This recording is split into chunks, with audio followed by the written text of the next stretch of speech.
Tantor Audio, a division of Recorded Books, presents Jane and Prudence, a novel, by Barbara Pym, narrated by Mary Sarah. Chapter 1. Jane and Prudence were walking in the college garden before dinner. Their conversation came in excited little bursts, for Oxford is very lovely in midsummer, and the glimpses of grey towers through the trees and the river at their side moved them to reminiscences of earlier days. "Ah, those delphiniums," sighed Jane. "I always used to think Nicholas's eyes were just that colour. But I suppose a middle-aged man, and he is that now, poor darling, can't have delphinium blue eyes." "The white roses always remind me of Lawrence," said Prudence, continuing on her own line. "Once I remember him coming to call for me and picking me a white rose, and Miss Birkinshaw saw him from a window. It was like Beauty and the Beast," she added. "Not that Lawrence was ugly. I always thought him rather attractive." "But you were certainly Beauty, Prue," said Jane warmly. "Oh, those days of wine and roses. They are not long." "And to think that we didn't really appreciate wine," said Prudence. "How innocent we were then, and how happy." They walked on without speaking, their silence paying a brief tribute to their lost youth. Prudence Bates was 29, an age that is often rather desperate for a woman who is not yet married. Jane Cleveland was 41, an age that may bring with it compensations unsuspected by the anxious woman of 29. If they seemed an unlikely pair to be walking together at a reunion of old students, where the ages of friends seldom have more than a year or two between them, it was because their relationship had been that of tutor and pupil. For 2 years, when her husband had had a living just outside Oxford, Jane had gone back to her old college to help Miss Birkinshaw with the English students, and it was then that Prudence had become her pupil and remained her friend. Jane had enjoyed those 2 years, but then they had moved to a suburban parish, and now she thought, glancing round the table at dinner, "Here I am, back where I started. Just another of the many old students who have married clergymen." She seemed to see the announcement in the Chronicle under marriages, "Cleveland bold," or rather bold Cleveland, for here the women took precedence. It was their world, the husbands existing only in relation to them. Jane Mowbray Bold to Herbert Nicholas Cleveland, and later, after a suitable interval, to Jane Cleveland Bold, a daughter, Flora Mowbray. When she and Nicholas were engaged, Jane had taken great pleasure in imagining herself as a clergyman's wife, starting with Trollope and working through the Victorian novelists to the present-day gallant, cheerful wives who ran large houses and families on far too little money, and sometimes wrote articles about it in the Church Times. But she had been quickly disillusioned. Nicholas's first curacy had been in a town where she had found very little in common with the elderly and middle-aged women who made up the great part of the congregation. Jane's outspokenness and her fantastic turn of mind were not appreciated. Other qualities which she did not possess, and which seemed impossible to acquire, were apparently necessary.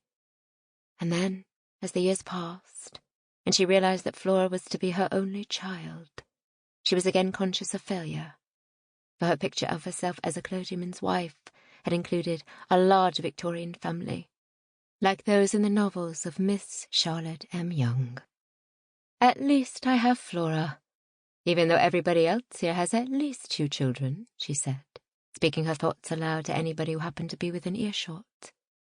"I haven't," said Prudence, a little coldly, for she was conscious on these occasions of being still unmarried, though women of 29 or 30 or even older still could, and did marry, judging by other announcements in the Chronicle. She wished Jane wouldn't say these things in her rather bright, loud voice, the voice of one used to addressing parish meetings. And why couldn't she have made some effort to change for dinner, instead of appearing in the baggy-skirted grey flannel suit she had arrived in? Jane was really quite nice-looking, with her large eyes and short, rough, curly hair. But her clothes were terrible. One could hardly blame people for classing all university women as frumps, though Prudence, looking down the table at the odd garments and odder wearers of them, the eager, unpainted faces, the wispy hair, the dowdy clothes, and yet most of them had married. That was the strange and disconcerting thing. Prudence looks lovely this evening, thought Jane, like somebody in a woman's magazine, carefully groomed and wearing a red dress that sets off her pale skin and dark hair. It was odd, really, that she should not yet have married. One wondered if it was really better to have loved and lost than never to have loved at all, when poor Prudence seemed to have lost so many times. For although she had been, and still was, very much admired, she had got into the way of preferring unsatisfactory love affairs to any others, so that it was becoming almost a bad habit. The latest passion did not sound any more suitable than her previous ones. Something to do with her work, Jane believed, but she had hardly liked to ask for details as yet. The details would assuredly come out later that evening, over what used to be cocoa or Ovaltine in one of their bed-sitting rooms when they were students, and would now be rather too many cigarettes, without the harmless comforts of the hot drink. "So, you have all married clergymen," said Miss Birkinshaw in a clear voice from her end of the table. "You, Maisie, and Jane, and Elspeth, and Sybil, and Prudence?" "No, Miss Birkinshaw," said Prudence hastily. "I haven't married at all." "Of course, I remember now. You and Eleanor Hitchens and Molly Holmes are the only three in your year who didn't marry." "You make it sound dreadfully final," said Jane. "I'm sure there is hope for them all yet." "Well, Eleanor has her work at the ministry, and Molly the settlement and her dogs, and Prudence her work too." Miss Birkinshaw's tone seemed to lose a little of its incisiveness, for she could never remember what it was that Prudence was doing at any given moment. She liked her old students to be clearly labelled: clergymen's wives, the other wives, and those who had fulfilled themselves in less obvious ways, with novels or social work or a brilliant career in the civil service. Perhaps this last could be applied to Prudence, thought Miss Birkinshaw hopefully. She might have said, "And Prudence has her love affairs," thought Jane quickly, for they were surely as much an occupation as anything else. "Your work must be very interesting, Prudence," Miss Birkinshaw went on. "I never like to ask people in your position exactly what it is that they do." "I'm a sort of personal assistant to Dr. Grampian," said Prudence. "It's rather difficult to explain.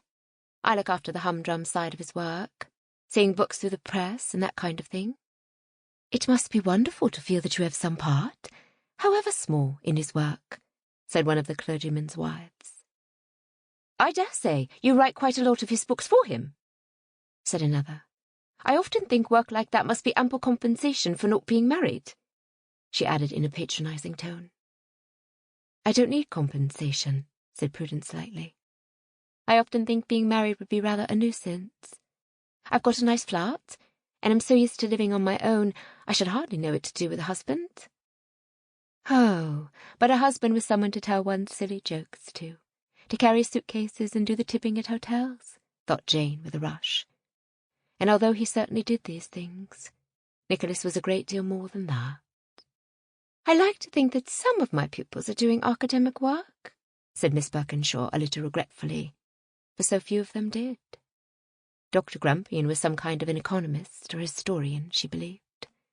He wrote the kind of books that nobody could be expected to read. "Here we are, all gathered round you," said Jane, "and none of us has really fulfilled her early promise." For a moment she almost regretted her own stillborn research.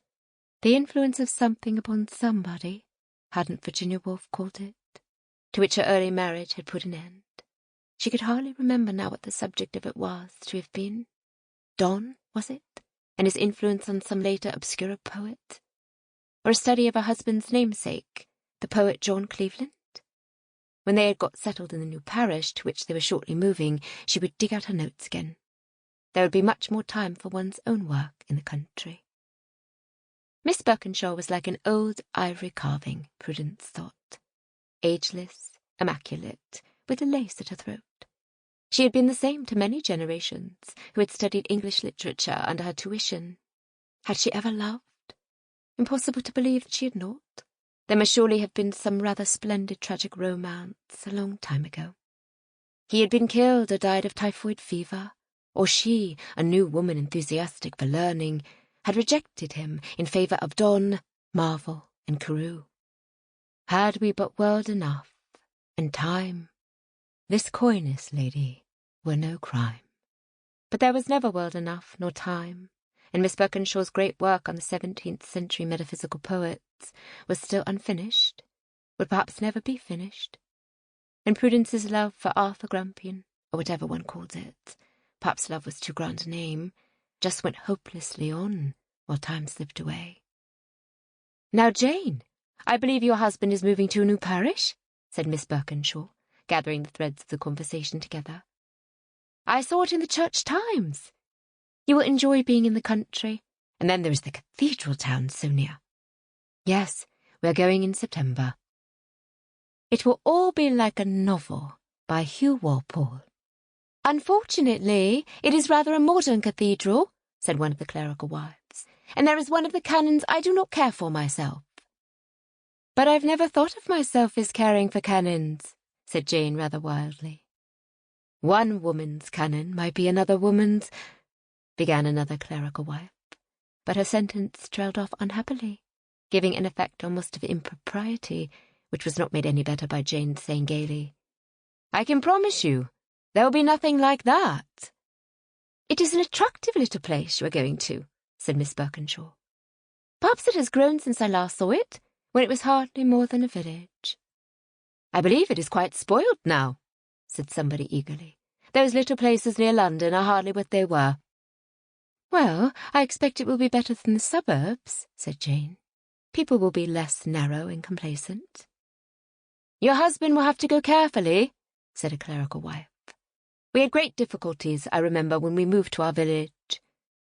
The church was not really as Catholic as we could have wished, and the villagers were very stubborn about accepting anything new." "Oh, we shall not attempt to introduce startling changes," said Jane. "There is a nearby church quite newly built, where all that has been done. The vicar was up here at the same time as my husband." "And we are to have your daughter Flora with us next term," said Miss Birkinshaw. "I always like to see the children coming along." "Ah, yes, I shall live my own Oxford days over again with her," sighed Jane. There was a scraping of chairs, and then silence. Miss Jellink, the principal, had risen. The assembled women bowed their heads for grace. "Benedicto benedicator," pronounced Miss Jellink in a thoughtful tone, as if considering the words. There was coffee in the senior common room, and then chapel in the little tin-roofed building among the trees at the bottom of the garden. Jane sang heartily, but Prudence was silent beside her. The whole business of religion was meaningless to her, but there was a certain comfort, even in the reedy sound of untrained women's voices raised in an evening hymn. Perhaps it was because it took her back to her college days, when love, even if sometimes unrequited or otherwise unsatisfactory, tended to be so under romantic circumstances, or in the idyllic surroundings of ancient stone walls, rivers, gardens, and even the reading rooms of the great libraries. After chapel there was more walking in the gardens until dusk, and then much gathering in rooms for gossip and confidences. Jane ran to her window and looked out at the river and a tower dimly visible through the trees. She had been given the room she had occupied in her 3rd year, and the view was full of memories. Here she had seen Nicholas coming along the drive on his bicycle, little dreaming that he was to become a clergyman, though seeing him standing in the hall with his bicycle clip still on, perhaps she should have realized that he was bound to be a curate one day. She could remember him so vividly, wheeling his bicycle along the drive, with his fearful upward glance at her window, almost as if he were afraid that Miss Jellink and not Jane herself would be looking out. Prudence had her memories too. Lawrence and Henry and Philip, so many of them. For she had had numerous admirers, all coming up the drive, in a great body, it seemed, though in fact they had come singly. If she had married Henry, now a lecturer in English at a provincial university, Prudence thought, or Lawrence, something in his father's business in Birmingham, or even Philip, small and spectacled, and talking so earnestly and boringly about motor cars. But Philip had been killed in North Africa because he knew all about tanks. Tears, which she had never shed for him when he was alive, now came into Prudence's eyes. "Poor Prue," said Jane rather heartily, wondering what she could say. Who was she weeping for now? Could it be Dr. Grampian? But after all, he is married, isn't he? I mean, there is a wife somewhere, even if you've never met her. You shouldn't really consider him as a possibility, you know. Unless you were to die, of course. That would be quite all right. A widower, that was what was needed if such a one could be found. A widower would do splendidly for Prudence. "I was thinking about poor Philip," said Prudence rather coldly. "Poor Philip?" Jane frowned. She could not remember that there had ever been anyone called Philip. Who? She began. "Oh, you wouldn't remember," said Prudence, lighting another cigarette. "It just reminded me, looking out at this view. But really I haven't thought about him for years." "No, I suppose Adrian Grampian is the one now," said Jane. "His name isn't Adrian, it's Arthur." Arthur, yes, of course. Could one love an Arthur, Jane wondered. Well, all things were possible. She began to think of Arthurs famous in history and romance. The Knights of the Round Table, of course, sprang to mind immediately, but somehow it wasn't a favourite name in these days. There was a faded Victorian air about it. "It isn't so much what there is between us as what there isn't," Prudence was saying. "It's the negative relationship that's so hurtful, the complete lack of rapport, if you see what I mean." "It sounds rather restful in a way," said Jane, doing the best she could, to have a negative relationship with somebody. "Of course a vicar's wife must have a negative relationship with a good many people, otherwise life would hardly be bearable." "But this isn't quite the same thing," said Prudence patiently. "You see, underneath all this, I feel that there really is something positive." Jane swallowed a yawn. But she was fond of Prudence, and was determined to do what she could for her. When they got settled in the new parish, she would ask her to stay. Not just for a weekend, but for a nice, long time. New surroundings and new people would do much for her, and there might even be work she could do. Satisfying work with her hands, digging, agriculture, something in the open air. But a glance at Prudence's small, useless-looking hands, with their long red nails, convinced her that this would hardly be suitable. Not agriculture, then, but a widower. That was how it would have to be. Chapter 2. "I feel that a crowd of our new parishioners ought to be coming up the drive to welcome us," said Jane, looking out of the window over the laurel bushes. "But the road is quite empty." "That only happens in the works of your favourite novelist," said her husband indulgently, for his wife was a great novel reader, perhaps too much so for a vicar's wife. "It's really better to get settled in before we have to deal with people. I told Lomax to come round after supper, perhaps for coffee." He looked up at his wife hopefully. "Oh, there will be supper," said Jane in a firm tone, "and there may be coffee.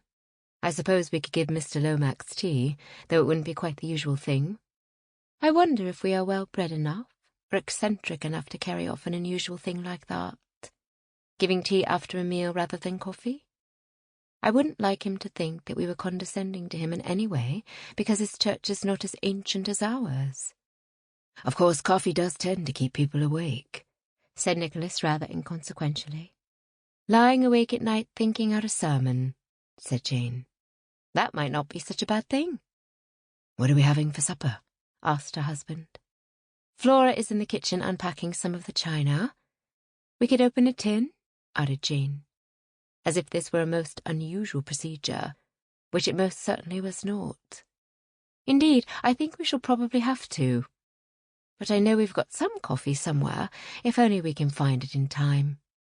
Will he be bringing Mrs. Lomax with him?"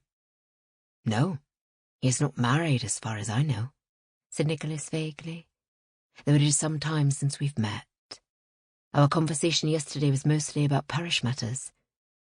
I remember at Oxford he rather tended towards celibacy. I dare say he was a spectacled young man with a bad complexion, said Jane. He may have thought there was not much hope for him, so he became high church.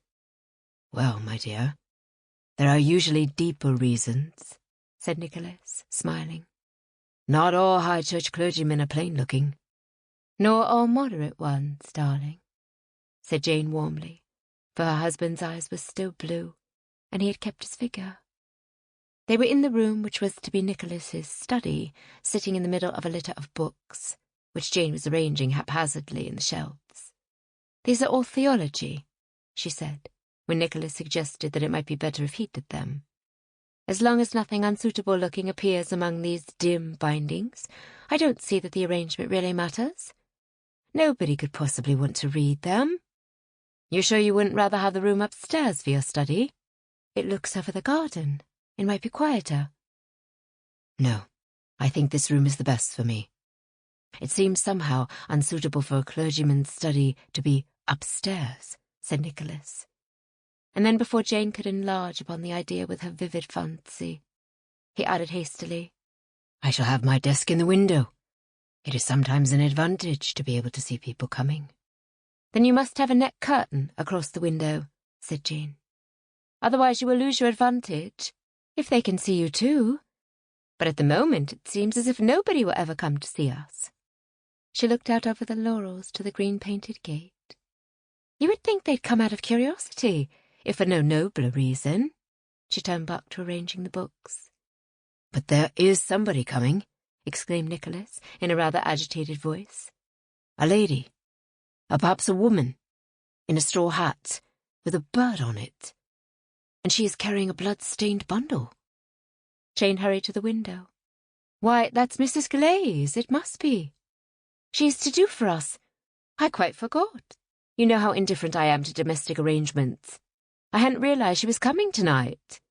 She ran out into the hall and flung open the front door before Mrs. Glaze had even mounted the steps. Good evening, Mrs. Glaze. How kind of you to come to us on our first evening here, Jane cried out. Well, madam, it was arranged. Mrs. Pritchard said you would want me to. Ah, yes, she and Mr. Pritchard were so kind. Canon Pritchard, Mrs. Glaze corrected her gently, entering the house. Yes, of course, he is that now. Canon Pritchard. Called to a higher sphere. Jane stood uncertainly in the hall, wondering if perhaps such words were found only on tombstones or in parish magazine obituary notices, and were hardly suitable to be used about their predecessor, who is still very much alive. Well, if you will excuse me, madam, Mrs. Glaze made as if to pass. Oh, certainly. Jane stood aside, for she had hardly yet grasped where the kitchen was, and in any case it was a part of the house in which she took little interest. I don't know what we are going to have for supper. Don't you worry about that, said Mrs. Glaze, raising her blood-stained bundle and thrusting it towards Jane. I've got some liver for you. How wonderful! How did you manage that? Well, madam, my nephew happens to be a butcher, and one of the sidesmen at the parish church, too. I warned him when you would be coming, and naturally he wanted to see that you had a good supper. He loves his work, madam. He's as happy as a sun-boy when the Christmas poultry comes in. Looks forward to it all the year round. Of course, he can't take the same pride in it that he used to. Not every day, that is. Meat has never been at such a low ebb as it is now. What with everything having to go through the government? It's no wonder the butchers can't go on grinding out the ration. Is it, madam? No, indeed, one does wonder how they grind it out, said Jane fervently. My husband is so fond of liver. But what about vegetables? Why, in the garden, madam, said Mrs. Glaze in a surprised tone. Of course. Well-stocked garden. We didn't have much of a garden in London, said Jane apologetically. By this time they had reached the kitchen, which was at the end of a long stone passage. Flora was just putting away the last of the china. She had not inherited her mother's vagueness, and looked very much like her father, tall and slim, with blue eyes and dark smooth hair. She was 18 and looking forward to going up to Oxford in the autumn. This is my daughter Flora, said Jane. "She's been putting away the china." "Well now, isn't that kind?" said Mrs. Glaze.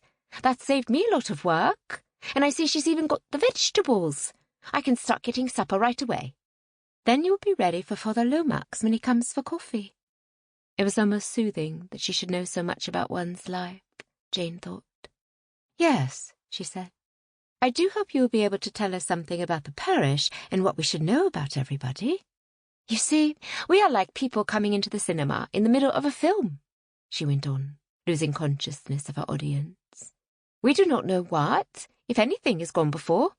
Or at the best we have a bald and garbled synopsis, whispered to us by somebody on his way out. That's Canon Pritchard, of course." "Mother," said Flora a little desperately, "shall I put out the coffee cups on the silver tray?" "Yes, darling, by all means." "Oh, well," said Mrs. Glaze, in an easy tone that promised much. "I've lived in this parish all my life. If Mr. Meadows, our curate, had been still here, he'd have been a great help to the vicar. But of course he left when Canon Pritchard did. He was married just before he went." "Married? Oh, how nice. Was his wife from this village?" "No, madam. He was engaged when he came to us." Mrs. Glaze turned her bark and busied herself at the sink. A certain flatness in her tone roused Jane from her own thoughts and caused her to look up. Engaged when he came to them. Oh, but that was bad. Bad of the bishop to send them a curate already engaged. It was a wonder the ladies of the parish hadn't torn him to pieces. A married man would have been preferable to an engaged one, for a curate's wife was often a dim, manageable sort of woman, whereas a fiancé, especially an absent one, has an aura of mystery, even of glamour about her.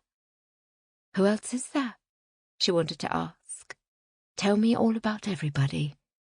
But she couldn't put it as bluntly as that, even though Mrs. Glaze was obviously ready to do her part. "Has Mr. Lomax a curate?" she asked at last. "Father Lomax, he calls himself," corrected Mrs. Glaze.